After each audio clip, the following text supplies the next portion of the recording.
In the heart of a bustling metropolis, amidst the towering skyscrapers and bustling streets, lies a relic forgotten by time. Deep beneath the city's surface, buried within layers of history, an ancient artifact slumbers, its presence unknown to the world above. Until now, a team of archaeologists, driven by curiosity and the thirst for discovery, unearths the artifact from its age-old tomb. But as the artifact is unearthed, an ominous chill descends upon the excavation site, and an otherworldly presence stirs in the shadows. Caught off guard by this spectral onslaught, the Ghostbusters, old and new, find themselves facing a threat unlike any they've encountered before. As the city plunges into chaos and the world teeters on the brink of a second ice age, they must set aside their differences and join forces to confront this ancient evil. But as they delve deeper into the mystery surrounding the artifact, they uncover a truth far more sinister than they could have imagined. The artifact holds not only the power to plunge the world into eternal winter, but also the key to a darkness that threatens to consume everything in its path. Now, with time running out and the fate of humanity hanging in the balance, the Ghostbusters must race against the clock to unravel the artifact's secrets and banish the evil that threatens to engulf their world in an icy grave. This story begins in New York in 1904. A fire station is alerted to an emergency, so the men in red immediately go out to help. When they arrive at the scene, they realize that this is a very unusual emergency, because when they knock on a door, they are surprised to find that it is completely frozen, which even makes the hand of one of the firefighters start to freeze quickly. The others take action and break the door to see what is going on inside. You can see that the whole room is completely frozen, including the people who were there. However, they notice that a single person with a kind of armor is not frozen. He carries a sphere with him, and when he tries to take it off, he wakes up and makes all the frozen people explode while the sphere closes completely, as it seems to be containing a kind of ghost. So we return to the present, and our ghost hunters are at work, Fitbit or Maxian, using their triggers to catch the elusive dragon. However, the job is not complete until Sci uses the trap to contain the ghost. Unfortunately, the boys caused a lot of damage, and this left the mayor very upset, and he reprimanded them for their actions. In addition, he believes that Phoebe is part of child exploitation, as she is still a minor, so he asks her to stop working with his family. Finally, the mayor makes it clear to them that he will not stop until he demolishes the fire station where they live and holds them responsible for all the damage they have caused. So now Phoebe can no longer be part of the team, something that bothers the teenager a lot, but they have no other options. Gary leaves the ghost they trapped in the storage unit, but realizes he is having problems, probably because it is already full of many spirits, something they have to find a solution to. On the other hand, the former ghost hunter Reyes Tanz now has a program on network TV where he analyzes everyday possessed objects with his young producer, which he calls a podcast. Many people arrive bringing their things, but a guy arrives with a rather strange object that catches the king's attention. He brings with him an antique sphere, which he reveals belongs to his grandmother. He analyzes it and believes that the brass material object was formerly used to trap evil spirits. He makes an inspection with special equipment, and the order begins to emit a great deal of energy, causing the glass where it was placed to freeze and break completely. Stan is amazed and decides to buy the object. Meanwhile, the fire also felt great energy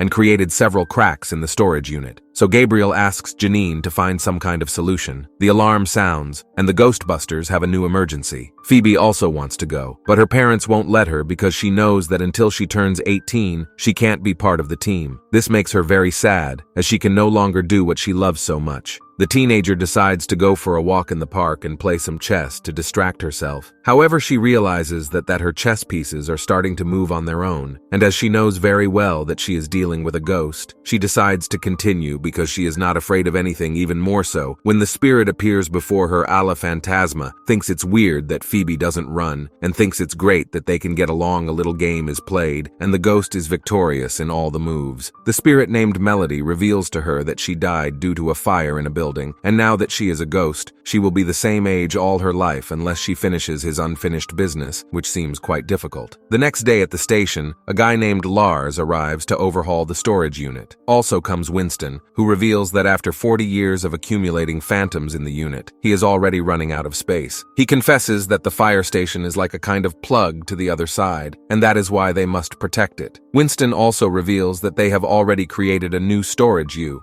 one of the largest in the world, world to avoid issues in the future. They also have a paranormal research center where they will investigate everything they don't understand about ghosts. In addition, they have created an artifact from which they can extract ghosts from any kind of possessed object to finally send them to the storage unit, which is also in the area with loose ghosts, but inside cubicles protected by protons, allowing the Ghostbusters to be able to study them in detail. Later, Art has to take out what is inside the brass sphere and use the machine, and it does not come out as expected as the object resists being opened, which makes the power surge and shut down the place, meaning that for a period of time the ghosts inside the cubicles can leave without any problem. When the alarm goes off and the power returns, he takes the orb, but it freezes his hand. Meanwhile, we see Melody, and she invited the ghost to her house. There, the ghost got to know the station and the storage unit, which seems to be what really attracts her. Melody reveals that she would like to be with her family, but she doesn't know how to do it, and it is something that, since she passed away, she has been looking for. The orb that freezes part of the city for a moment communicates with Phoebe's ghost friend, who seems to be at the orb's orders and does not have good intentions. The next morning, the ghost hunting family has a problem in the basement as it is destroyed and frozen, something they can't find any explanation for. Meanwhile, in the laboratory, we are informed of everything that the orb did. Lars says, "The object you brought is causing something as it seems to contain a malignant force impossible to extract." To investigate more about the object, they are looking for Nadim, who was the one who sold the sphere. The guy tells them that the object belonged to his grandmother and that he had it stored in a secret room. They find the room, which is made of brass and has more rare objects. By running the energy meter machine over the objects, they can't find anything. When it seemed like a hopeless case, the machine started beeping when they were near Nadim, so they asked the guy to accompany them to their podcast lab, who curiously had a recording. The orb listens to the audio of his video and realizes that there seems to be a strange message. Next, Stans and Phoebe are looking for an old friend who can help us decipher what it is about. They arrive at the library to meet with Dr. Hubert. He starts listening to the audio and mentions that it is about a dead language that no longer exists. He takes them to see an ancient book and explains that the orb they have in their possession is a magical prison that contains the ghost god called Gaka, a god capable of freezing everything that crosses him. It is also mentioned that there is a recording of a melody that opens the orb. When they were listening to it, a mischievous ghost took the melodic cylinder and escaped from the place. The boys go after him to try to get him back, but to their bad luck, the ghost gets into one of the lion statues and starts attacking them. They manage to tear the statue to pieces, but to their misfortune, they are stopped by the police. The mayor takes advantage of this moment to put an end to the ghost hunters, arguing that they are a danger because they only cause destruction. Phoebe is punished by his parents, who call it attention-seeking behavior, something that the teenager takes very badly. When they get home, they realize that the police have confiscated several of their implements, and possibly the whole place will be demolished. Nadim, who was also on site, practices his powers with Stans, who reveals to him that, because of his ancestry, he is possibly the last in a long line of firebenders' orb protectors, preventing Gaka from making a winter apocalypse. Undoubtedly, this confession has baffled him, and he doesn't know what to do. Phoebe goes in search of Melody because, with her, she unburdens herself of her problems. The teenager decides to use ghost technology to separate her spirit from her human body and be closer to Melody for 2 minutes. When she succeeds in doing so, her friend confesses to her that this is what she expected her to do since she works for Gaka and needed Phoebe's human body to recite the words that would free the phantom god, the trap that Melody set for her. It is a success because Gaka is free, and the first thing he does is recover his horns that were taken from him, and these give him power after this brutal winter. Unleashed on the city, freezing everything in its civilian path, he tells his parents everything, and now they have to hurry to get to the station and prepare for what is coming. Luckily, both generations of ghost hunters unite and get ready to face Garrick. Melody apologizes to Phoebe for what he did to her, for he had grown fond of her after all. She asks Melody to help her, but her ghost friend tells her that it's too late because Gaka is already at the fire station. The ghost hunters get their equipment ready, but it's useless. Nadim asks Gaka to leave, claiming that he doesn't want to hurt him since he is the master of the fire. Unfortunately, Gaka snatches his lighter. It doesn't work, and everyone starts to freeze. Gaka releases all the ghosts that, for 40 years, had been captured and are now all over New York. Phoebe, determined not to give up with her amplified, brass-coated proton pack, tries to fight the evil god who hurls ice winds and begins to freeze her. Melody decides to help her friend, lights the match she always carries, and blasts Gaka with her full force. This helps everyone thaw out, and they start fighting the monster. The ghost hunters manage to trap him in the now empty storage unit, and he finally makes it to safety. The decision that Melody had made finally allowed her to go to the afterlife completely and say goodbye to her friend now. The Spangler family returns to the streets of New York. The ghost hunters are cheered on by the people who are grateful to them. The mayor, who hated the Ghostbusters, is forced to accept them as heroes, thanks to the support of the public. As the dust settles and the echoes of their victory fade into the night, the Ghostbusters stand amidst the wreckage, weary but triumphant. The ghost god vanquished, the artifact sealed away once more. They now face a daunting task ahead. With the vault broken, 4 decades worth of restless spirits have been unleashed upon the world, each one a testament to the battles yet to come. But as they gaze out into the darkness, determination burns bright in their eyes, for they are the guardians of the living, the protectors of the realm between worlds. And though the road ahead may be long and fraught with peril, they stand ready to face whatever challenges may come, armed with courage, camaraderie, and the unyielding spirit of the Ghostbusters. The Spangler family has no time to celebrate, and this is the end of this story.